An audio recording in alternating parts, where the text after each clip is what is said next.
因为过于热爱，才会感到恐惧；因为恐惧，才会更加珍惜。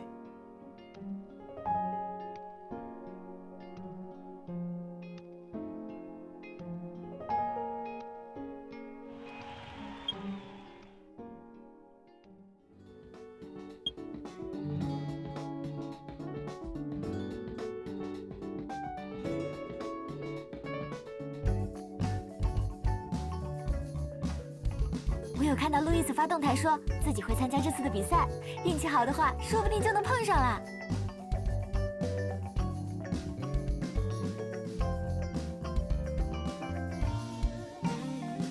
这怎么能算变心呢？路易斯是高胜寒出道前的乐队队友，两人结伴演出多年，关系非同一般。我这叫爱屋及乌。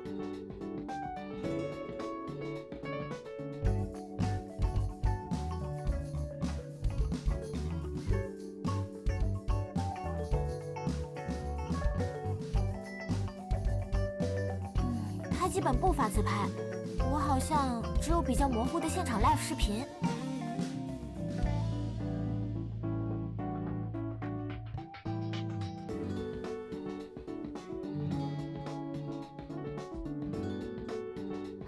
是路易斯！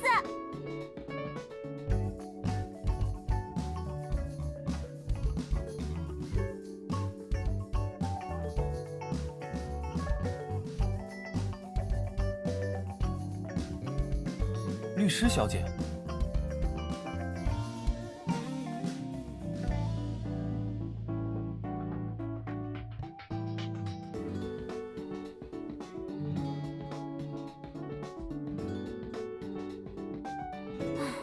还好最后胜诉了。本来我已经不抱什么希望了，最后能胜诉，这还得多亏了他。哎，对了，既然你们早就认识，之前你怎么没说啊？啊，关于真名的事，还得请你替我保密了。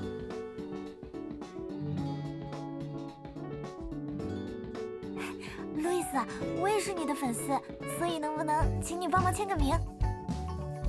要我的签名？当然可以。对了，笔……糟了，好像没带笔。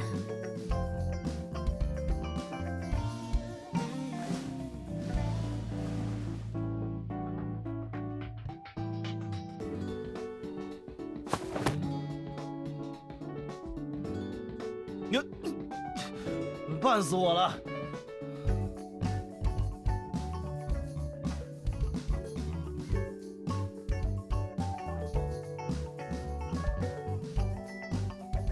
你还知道不好意思啊？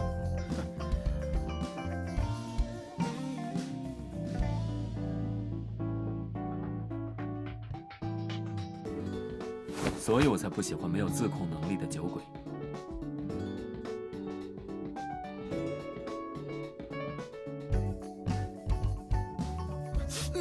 痛死了！你干什么你？你回来的还挺是时候的。没事吧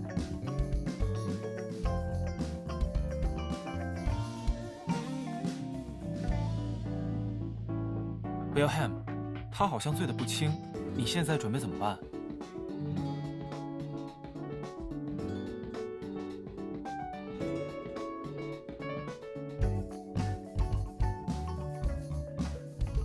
刚才吓到了吗？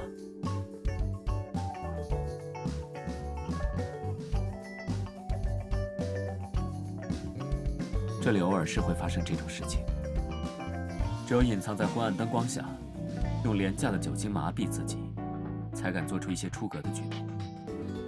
地下场所总是比较容易聚集这种鼠类，必须要注意才行。你在那儿阴阳怪气的骂谁呢？我差点就被绊倒了，难道他不应该好好给我敬几杯酒才算完吗？这是江湖规矩吧？啊！既然你要说这种规矩的话，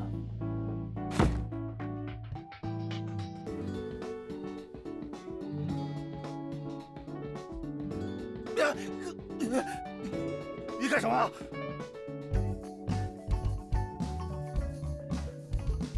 你听说过 Knife Game 吗？这个游戏据说曾广泛流行于18世纪的西部牛仔之间。他们不服法律，就私下想出了这种自认为较为文明的较量方式，来解决彼此间的争端。虽然当时因为医疗水平不发达，一个小小的伤口就会引起破伤风或者败血症，从而危及生命，但现在就完全没有这种顾虑了。即便是不小心造成断指，应该也能轻而易举地接上。在你所说的江湖规矩里，这算是比较柔和的处理方式了，不是吗？准备好了的话，我们就开始游戏吧。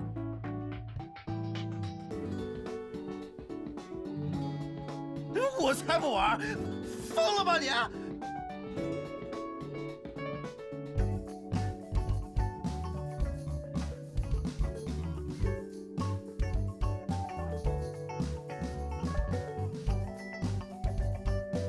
刚才问酒保借的，开完酒后记得还给他。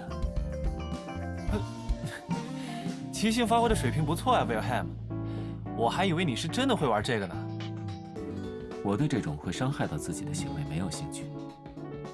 只不过大多数比赛都是心理战，但凡能在前期给予对方足够大的压迫感，就有不战而胜的可能。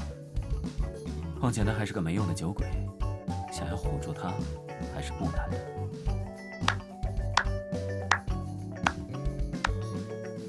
哦，对了，还没来得及介绍 ，Wilhelm 是我乐队的新成员，会和我一起参加这次的比赛。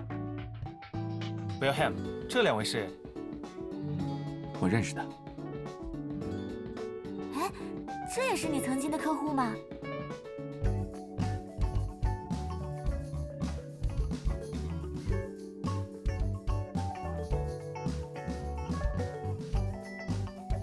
我们是私底下，因为兴趣相投才认识的。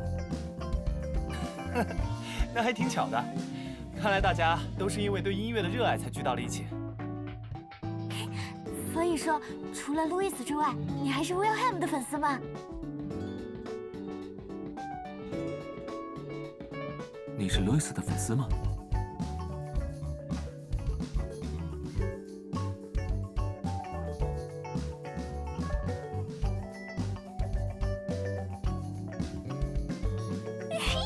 而且我们今天还是特意来找路易斯，没想到运气居然这么好，是不是？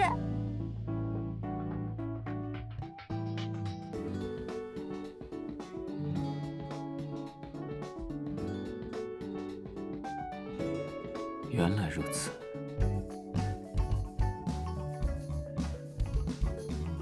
既然这么巧，我们就交换一下彼此的联系方式吧。好啊。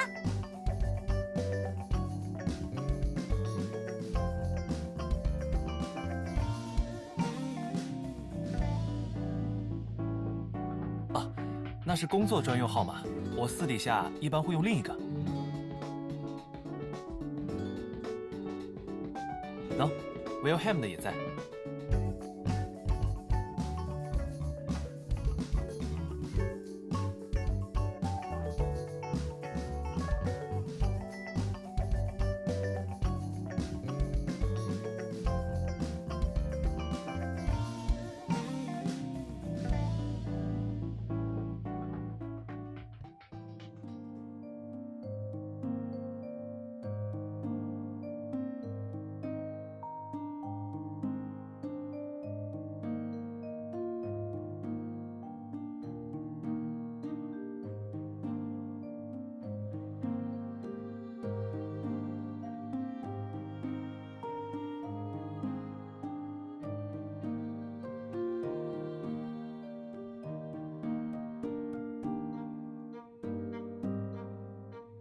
看你没有发短信报平安，我刚想打电话给你。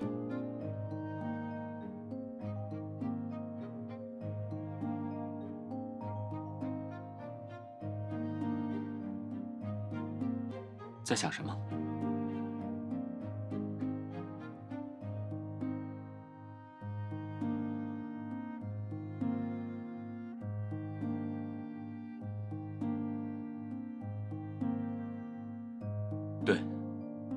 为了在比赛时能够发挥好，所以还在和他们一起练习。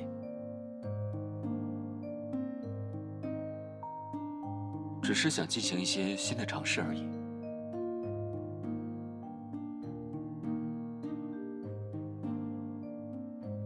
不过，在这个过程中，还是稍微遇到了一些麻烦。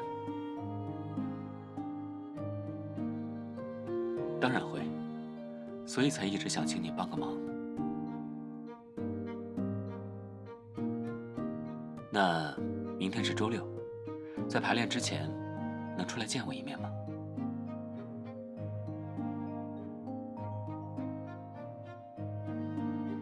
那今晚就不要再想一些别的事情了，早点休息吧。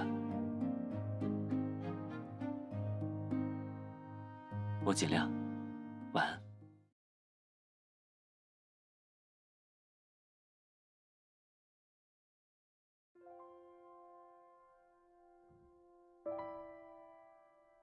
他刚才难道是在想，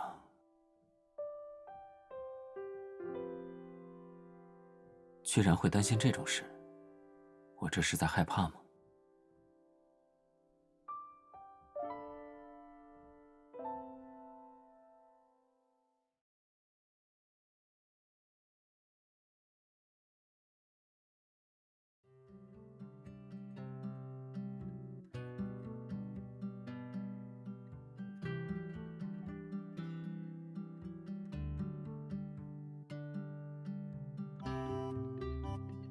宝宝乖，不要哭哦，打针很快的，忍忍就好了。好，那你要轻一点。医生，起搏器已经准备就绪，随时待命。那就开始打针啦。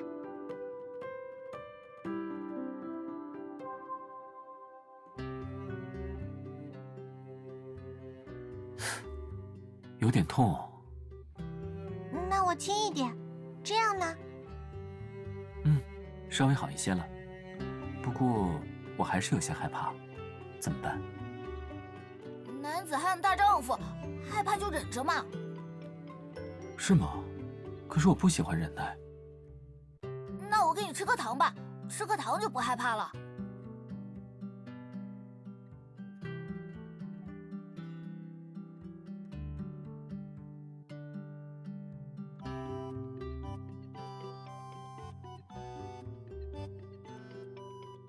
你还准备在那里看多久？不过了吗？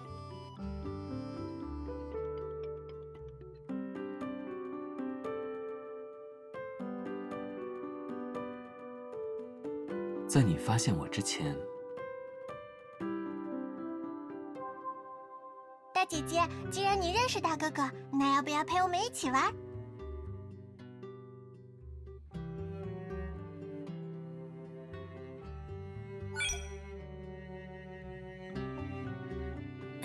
这样正好，你们就扮演夫妻，我和小雨就当你们的岳父岳母。好呀，最近我妈妈在看一部电视剧，里面就有类似的情节，大概是这样的：儿媳妇儿呀，你最近的表现很奇怪哦，是不是外面有别人啦？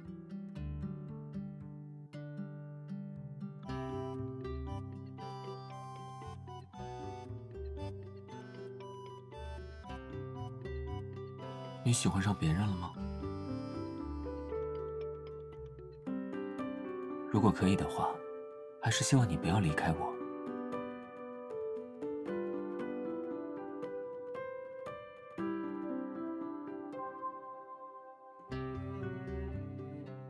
爸爸妈妈都在喊我们了，先走啦，拜拜。再见。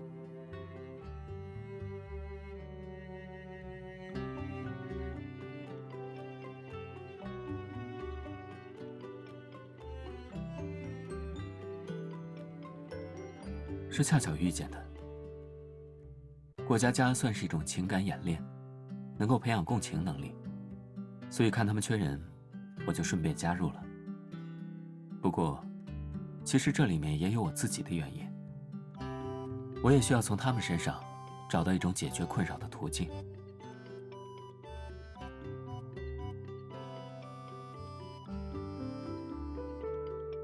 这次比赛由我负责作曲，虽然我昨晚通宵勉强写出了几版大致的雏形，但是因为始终无法与歌词所要表达的主题产生共鸣，即使反复修改，也还是不尽人意。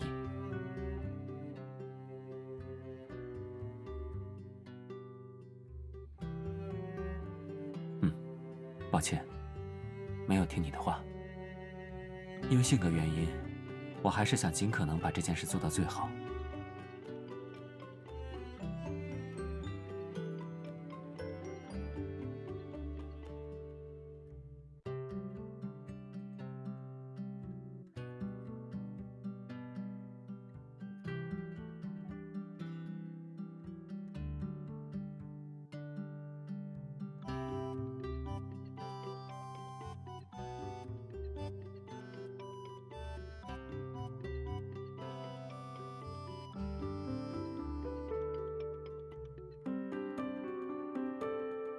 好，那就听你的。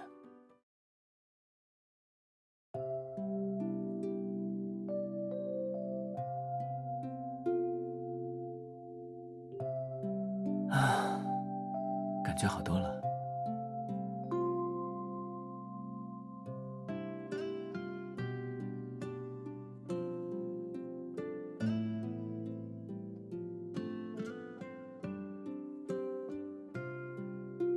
谢谢你的夸奖，不过，其实这也只是虚有其表。因为无法深谙整首歌想要表达的主题，我只是盲目的堆砌音符，画虎不成反类犬罢了。家庭，他们说这种情绪最能引起大多数观众的共鸣。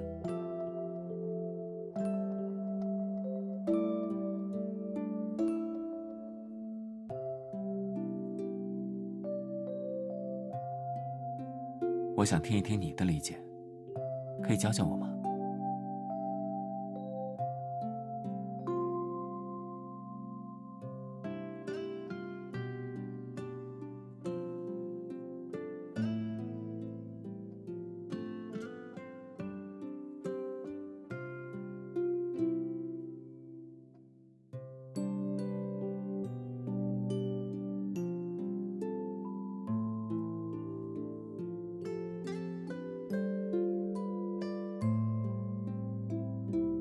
我应该懂了。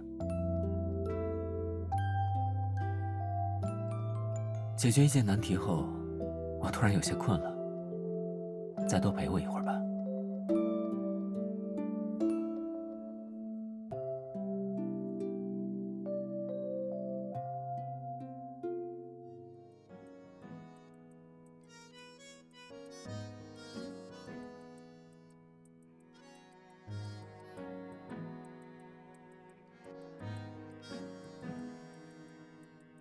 莫医生，你是在叫我吗？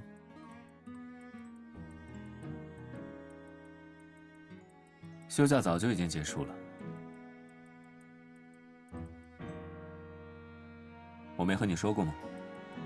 那里的生活才是休假，是一种调剂无聊生活的方式。比起压抑情绪去当一名道貌岸然的心理医生，现在的样子才是真正的我。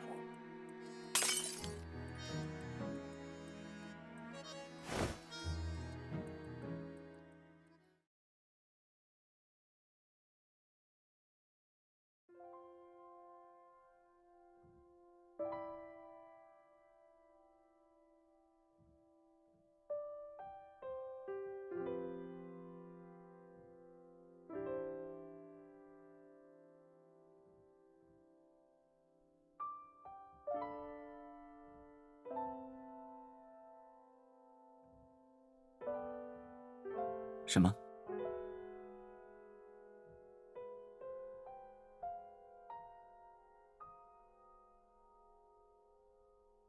路易斯他是什么样我不知道，但对我而言，如果圈子不同，那保持界限感就很重要，所以才会用不同的号码。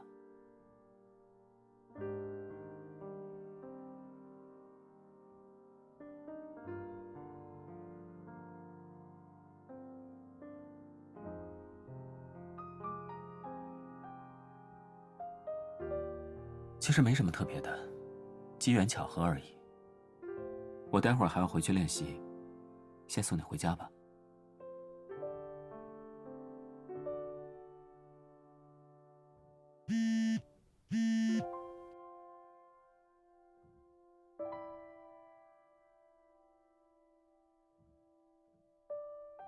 晚上好，现在在忙吗？练习刚刚结束，现在是中场休息。我想，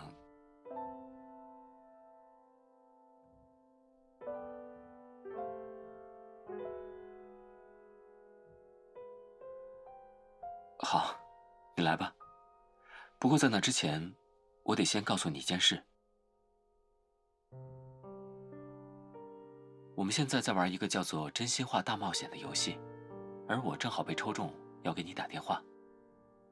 不过我想让你知道的是，虽然这是一场游戏，但是我也很想见你。这句话和游戏无关。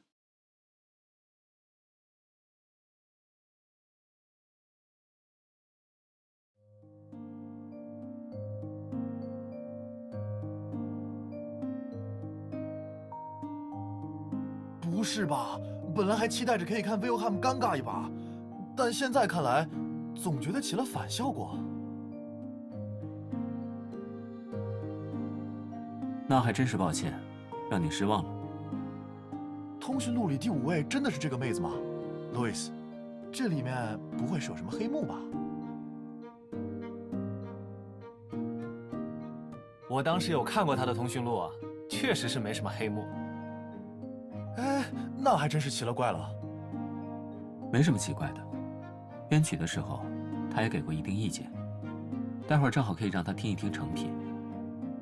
哎，先别急，休息时间还没结束，不如再来2把吧。哎，要一起来玩吗？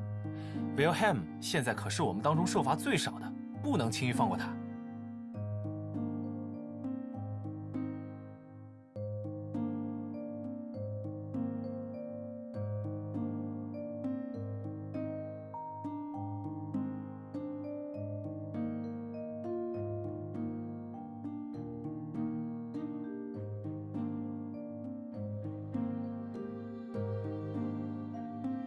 真心话还是大冒险？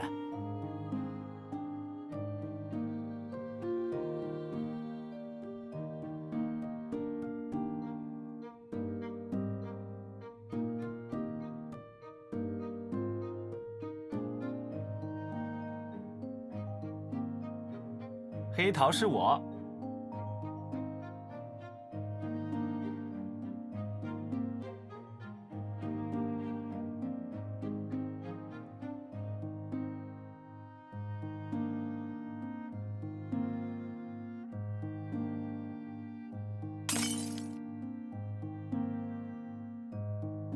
Wilhelm， 怎么了？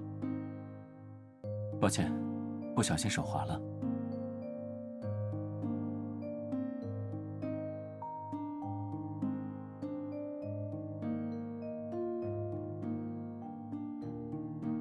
可能是刚才弹奏的时间太久了，手指还有些使不上力。你能帮帮我吗？哎，我来。这点我可以作证 ，Wilhelm 刚才的确一直在练习。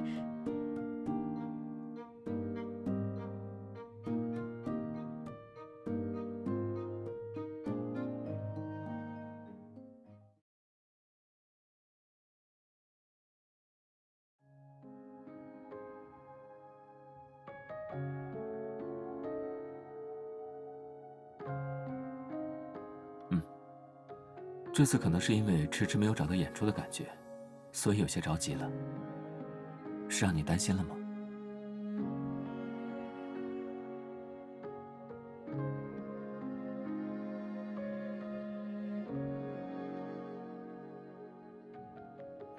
因为还没有找到该有的感觉，欠缺了一些东西。热情。他们说我的舞台看不到情绪的宣泄，所以很难触及心灵。而事实上，我的确没有寄希望于通过这场表演能得到什么。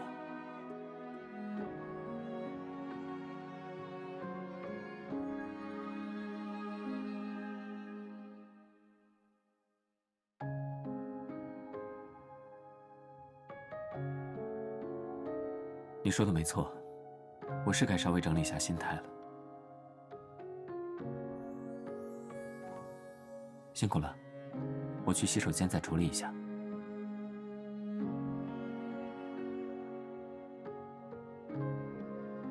Wilhelm 和你说过练习时遇到的问题了吗？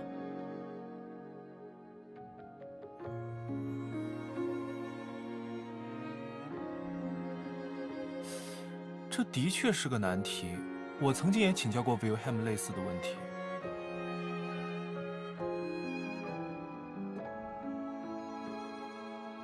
或者说，我应该称呼他为莫医生。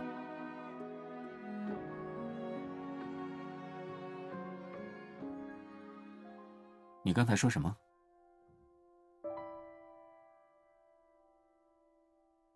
我说今天的训练到此结束，可以解散了。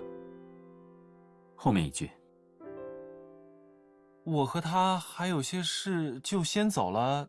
大家回去的时候也注意安全。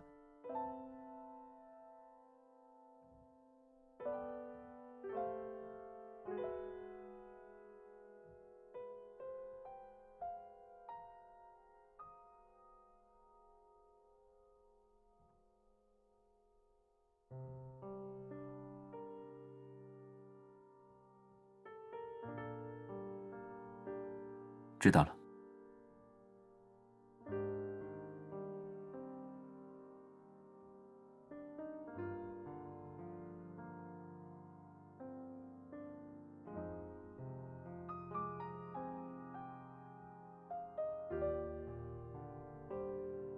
别紧张，这里是我压力爆棚的时候用来放空的秘密空间。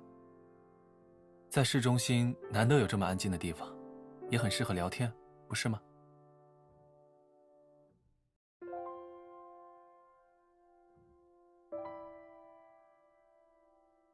你没想到的事情还有很多，比如你也没想到 Wilhelm 会和我玩到一起吧？而我在5年前刚开始玩乐队的时候，也没想到自己有朝一日居然会因此去看心理医生。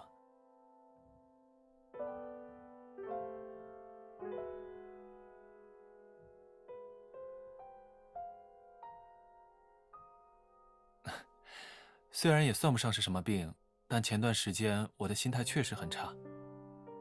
即使活跃多年，也始终碌碌无为。再加上队友的退出，让我开始慢慢怀疑起了自己当初的选择。以至于有一天，我发现站上舞台后，内心涌现的居然不是激动雀跃，而是恐惧。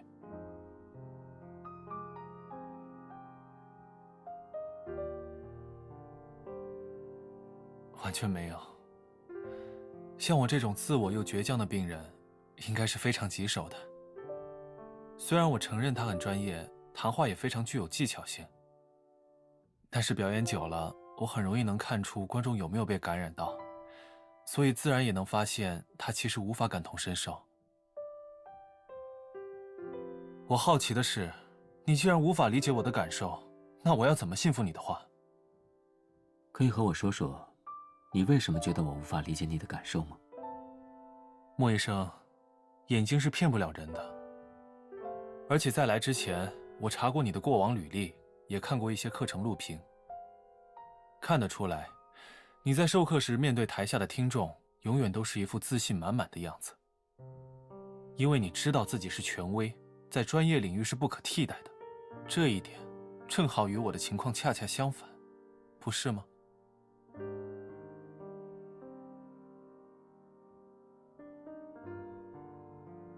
我很高兴你能把自己真实的想法说出来。你说的没错，一个没哭过的人，是没办法体会到你哭的时候究竟是什么感受的。对，你知道就好。既然你觉得我的话没办法让你信服，那我就体会一下好了。什么意思？你的乐队不是因为有人临时退出而不得不退赛吗？如果可以的话，我想顶替这个位置。我本身就具备一定的乐理知识，会的乐器也不少，应该是不会拖后腿的。唉，你就这么不服输吗？这是其中之一。在我看来，有时候心理治疗就是一个人格影响另一个人格的过程，而组成人格的关键因素就是阅历。所以我觉得多多尝试也不是坏事。这点对你我而言都是一样的，所以先不用急着放弃比赛。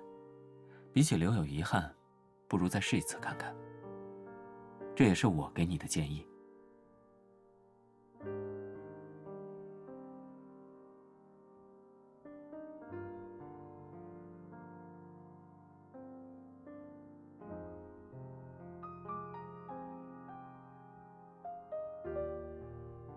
我本来以为这只是徒劳，毕竟刚才的情况你也看到了，他根本找不到上台该有的感觉。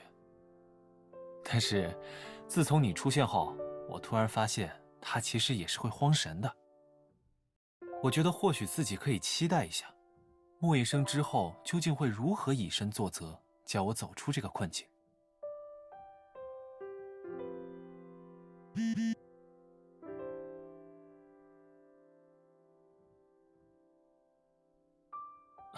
刚才关了静音，好像漏掉了一些消息。乐队临时发生了点紧急事件，我得先回去处理了。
没事。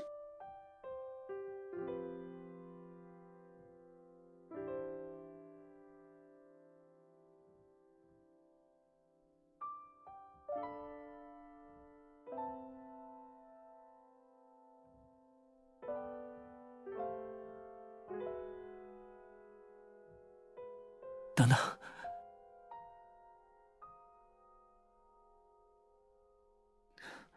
我没事，只是被熏到了，稍微缓一缓就好。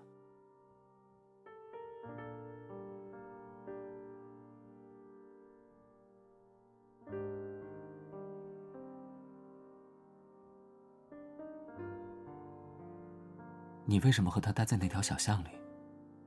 不是说要回家吗？我记得这里应该不顺路。如果我没有打断你们，你们本来准备要说什么，或者做什么？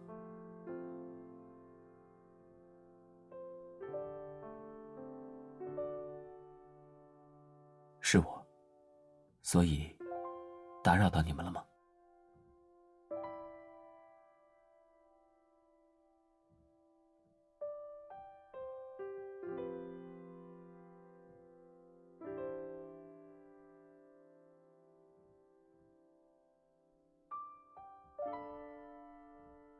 你很在意我吗？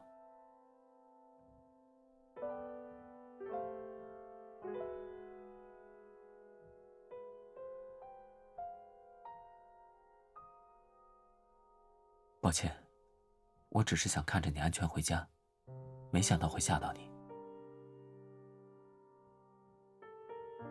不是你之前主动选了他，不想让我来送的吗？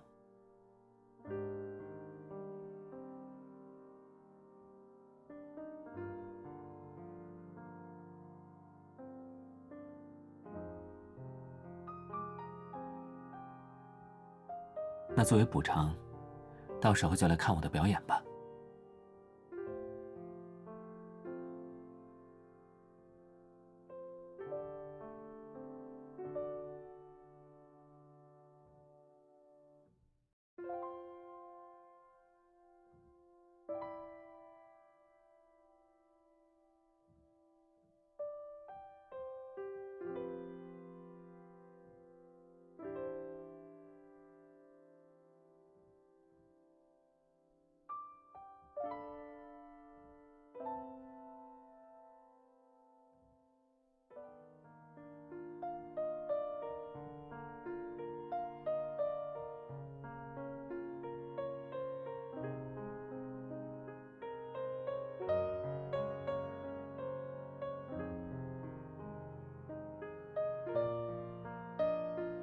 没想到你居然会在这里。没有，我只是在试着去习惯一些上台前应该有的情绪而已，谈不上打扰。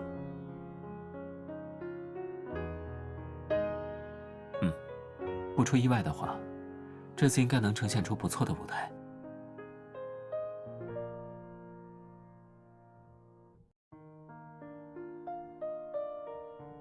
所以，你希望我被更多人看到吗？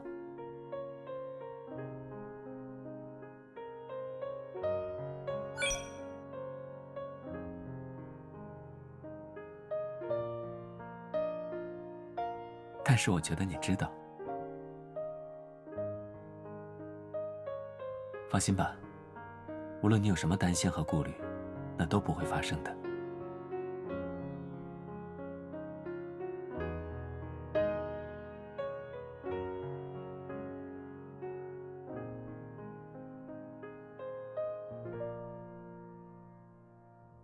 那就麻烦你帮我重新梳一下头发吧，我不是很擅长这件事，似乎扎得有些松了。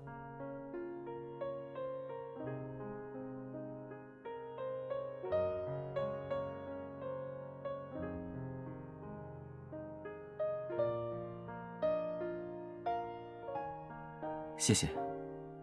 我听说梳头这件事带有一些很美好的寓意，希望能为我接下来的表演带来好运。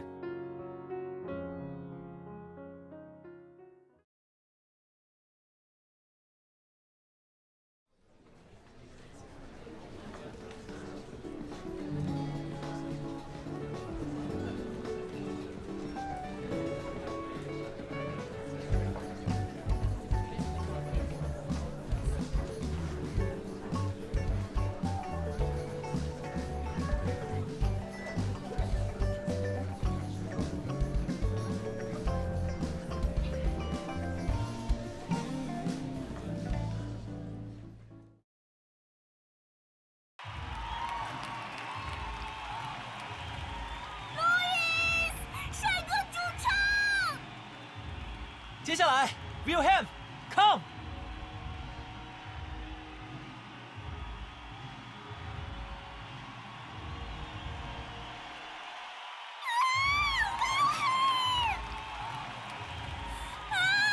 看这里 ，Wilhelm。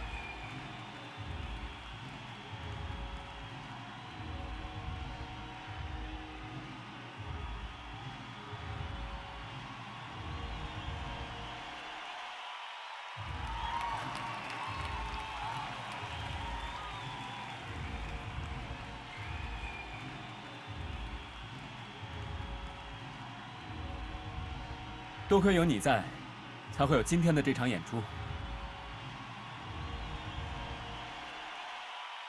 是你给了我挑战自我的勇气，所以今天的演奏不只属于我。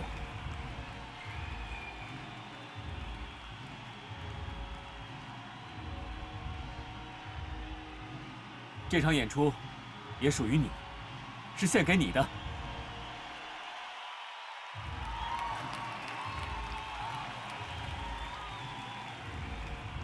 我希望你能喜欢。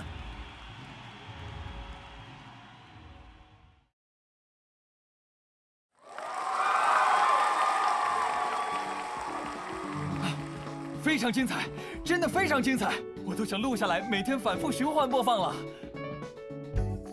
我想先问问这位做最后收尾的新成员，状态这么好，演奏时都在想什么？说说自己的感受吧。感受吗？对，激动也好，紧张也好，说一下自己的想法吧。台下的粉丝应该也很好奇。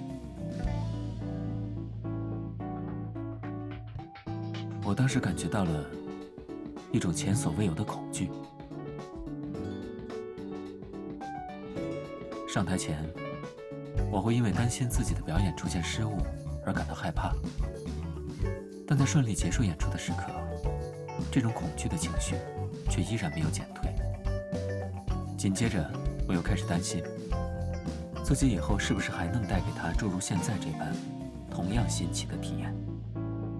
我甚至害怕，在看到演出时的我后，他会不会对私下真实的我而感到失望。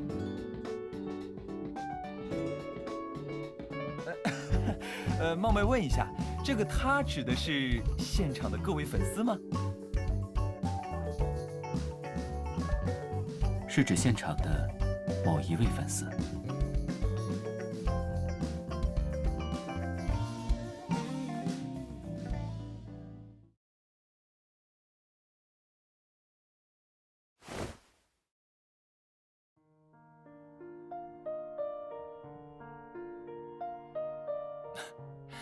不错啊 ，Wilhelm， 风头都快盖过我这个主唱了。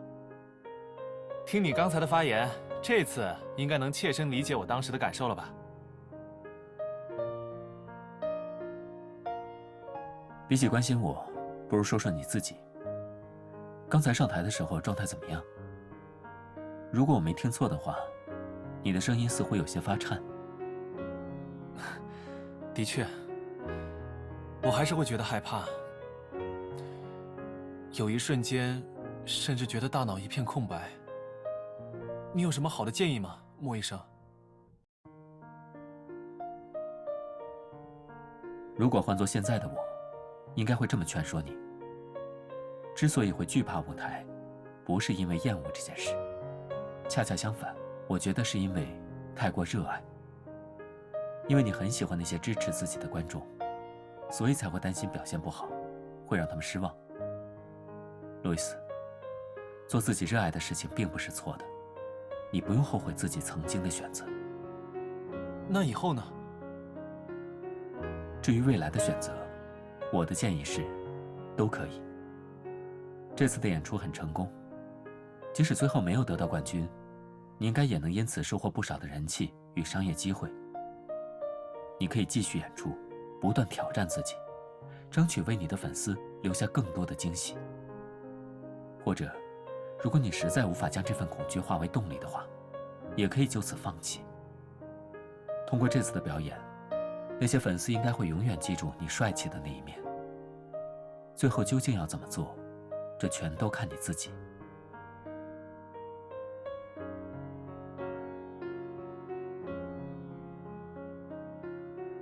Wilhelm， 既然你说自己可以和我感同身受，那现在我想听听，如果是你，会怎么选？我吗？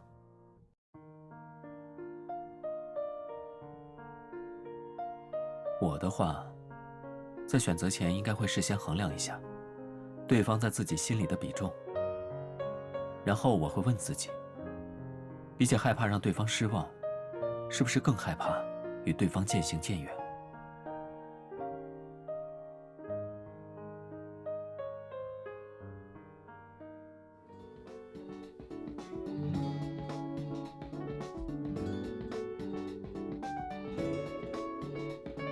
虽然这场表演也很棒，但感觉比起第一组还是差了些。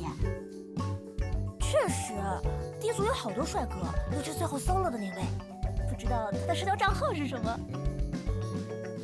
啊，我也好想知道，我要天天去给他留言。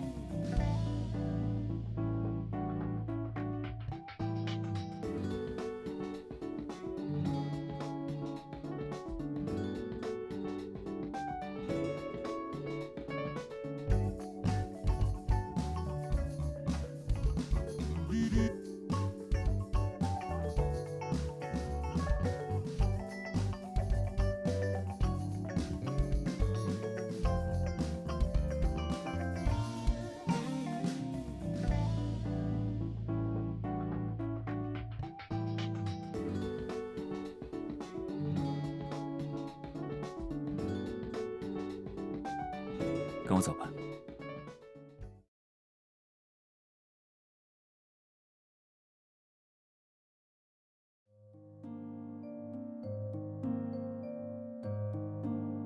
里面是不是很吵？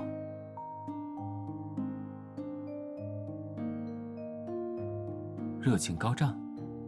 那你在看我表演的时候，也有这种感觉吗？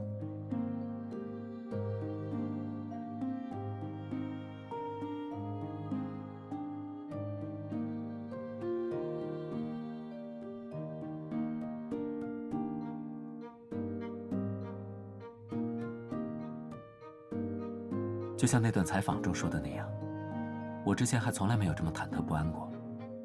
还好你有一直看着我，不然我也不知道自己究竟该怎么办才好了。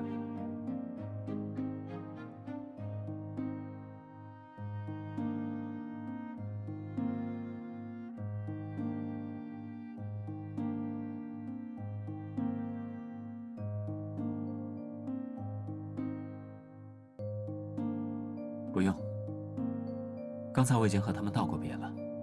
这次比赛结束后，我就会注销号码，和他们切断联系。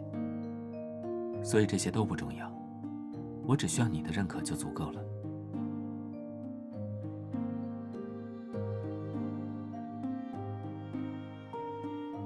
喂，他真的在这附近吗？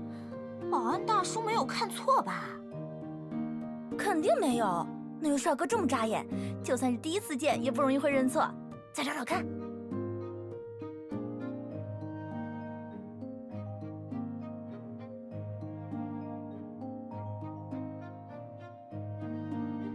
这样，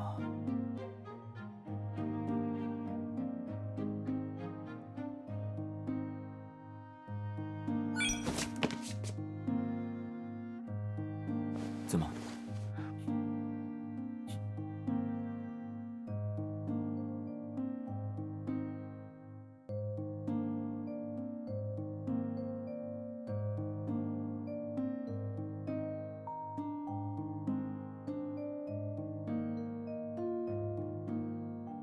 现在满意了吗？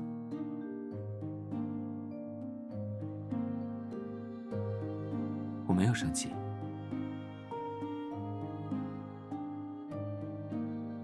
相反，我很高兴你能有这种反应。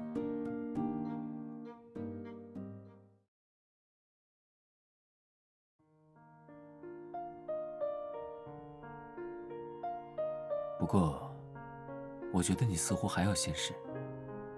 是有关刚才那个我们还没聊完的话题吗？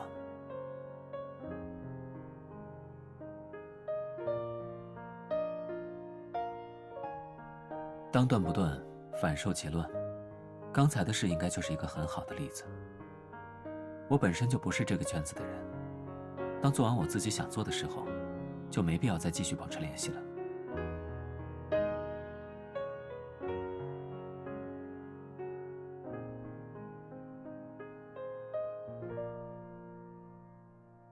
不过别担心，你是不一样的。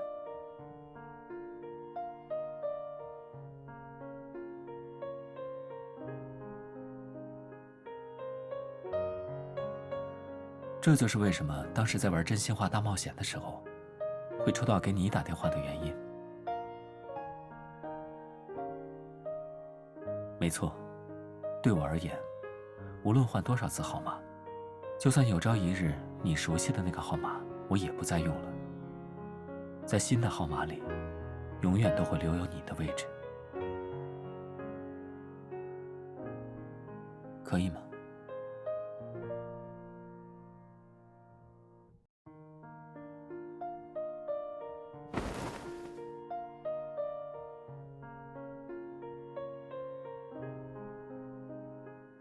只要你不主动断开和我的联系，我就永远不会离开。所以无论发生什么事，都希望你能不要轻易放手。